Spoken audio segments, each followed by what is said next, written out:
Okay. Good evening, class. I'm Joshua Monteroso, and this is our 7-step lesson plan on Chapter 5, Fairness. Now, each of you were given this handy-dandy study guide titled Classroom Assessment, What Teachers Should Know.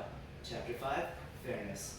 Now, if you're able to, if it's your learning style, you can go ahead and read through these definitions. There's a book definition and a secondary definition as well. We will be using this later. Each of you have also been given a blank piece of paper. Please don't write on it yet, or write on it if you want. It's fine, but we will use this in a later activity as well.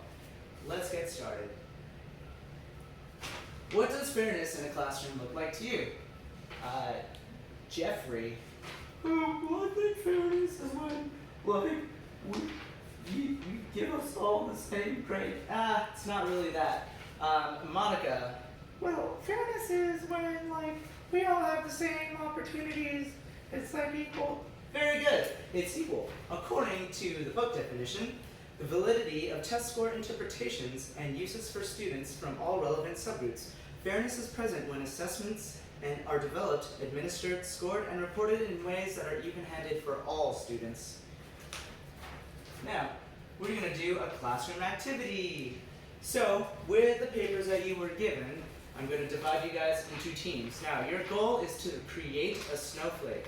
Team B, you will be given scissors. Team 2, you will not receive any scissors. Now, the best snowflakes win.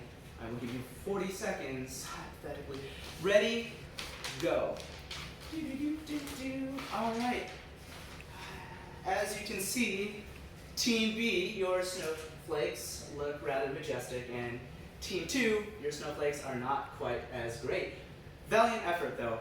So, this was really unfair, was it not? Yeah. Okay, so, what I did not do for Team 2 was equip you properly. Now, there's something called assessment bias by book definition. It is if an assessment instrument offends or unfairly penalizes a student because of personal characteristics such as race, gender, ethnicity, or socioeconomic status, the instrument is biased against that student.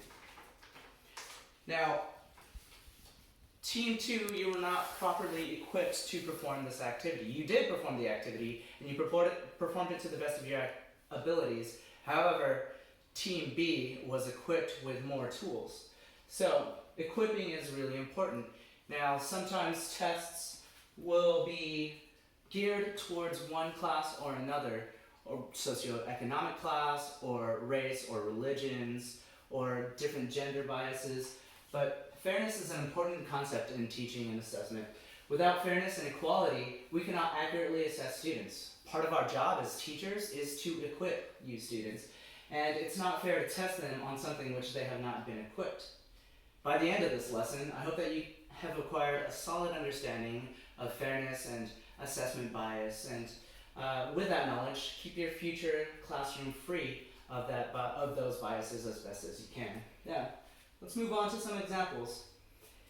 In Arizona, students were given a test, and on the test was a question that asked about the uses of umbrellas. Now, we're in California, and recently it's been raining, so we know that we use umbrellas for rain protection against the rain to get around. However, in Arizona, not only do they use umbrellas for rain, but primarily it's hot over there, and there's a lot of sun. So, in certain parts of Arizona, umbrellas are mostly used for shade.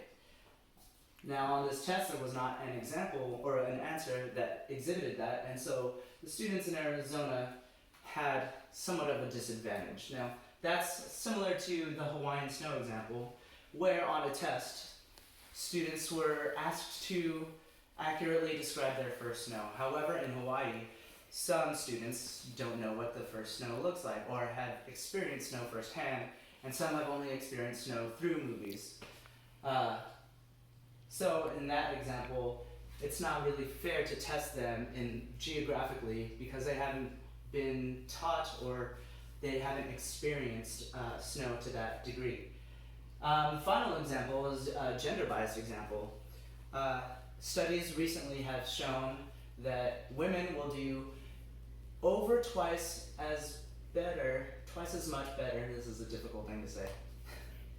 They will do better on tests when there is no time limit, up to twice as much better and more. So there's an example that gives you a bias on gender. Woo! Let's go. We've got some examples here that we're gonna watch. Let's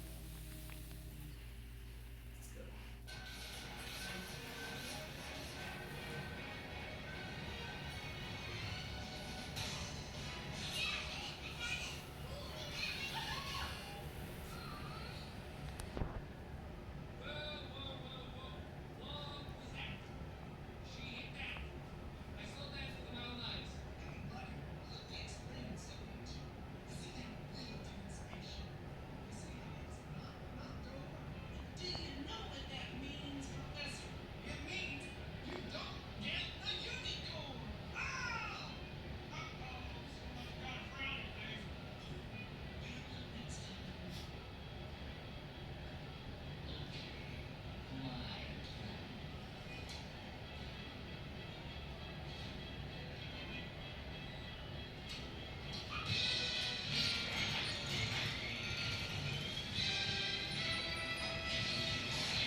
Now in this example, Steve Carell voices the character of Gru, and the children were given tools to complete a task. However, their tools were inadequate. Michael Scott's character Gru, however, was well equipped, in fact more than equipped, to take on the challenge and complete the mission. Now, this video you should watch entirely on your own because it is rather hilarious, but here's another example of someone not knowing what they're talking about. And prison, it's 50-50. Well, prison stinks, is what I'm saying. It's not like... So Michael Scott's character in this example is talking about prison, but he is not well educated or educated enough to accurately display or exhibit a knowledge of prison. So his workers that he's teaching there are keen to see that he's not knowledgeable about that topic. Moving on, we're going to do our understanding check. Now, do we have any questions so far? Great, no questions. All right, now we're going to do a buddy check. Discuss with your classmate, desk partner, or whoever. Explain to them how you understand fairness and assessment bias, and then vice versa. Let your partner then explain it to you. And if any questions come up after that, we will address them then. All right, you guys understand? Any more other questions? Cool. Let's do a guided practice exercise. Now, using your handy-dandy study guides that we talked about earlier, we are going to go over these, but I will have this ball. Now, I will pose a phrase or ask a question. So, for example, I can say something that along the lines of, the degree to which an assessment instrument is free of qualities that offend or unfairly penalize test takers because of those test takers' personal characteristics, such as race, gender, socioeconomic status, or religion. And if you raise your hand, I will throw the ball to you and you have a chance to answer. If you get it wrong, you can pass the ball to someone else who had their hands up, or pass it back to me. If you do get the answer correct though, I will give you a Hershey's Kiss. Alright, activity over. Here we go, on to the next one. Now we're going to do a quick Kahoot quiz. This is your independent practice, so don't share any answers, because winners get to choose between Junior Mints, Oreos, and a lollipop. Yeah! Here's a Kahoot quiz that we've worked on here. 5 quick questions. And in conclusion, teachers should be able to recognize, understand, and differentiate the intricacies of fairness and assessment bias. In turn, they should be able to implement fairness in future lesson plans, tests, pedagogies, and classrooms. So as teachers, we're supposed to create a cohesive environment of fairness, but in order to do so, we should understand the perspectives of our students, let them understand our perspectives, and be open about this so that we can establish said fair grounds. Any questions? Good. The end.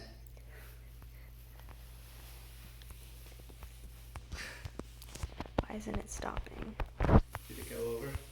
Yeah, but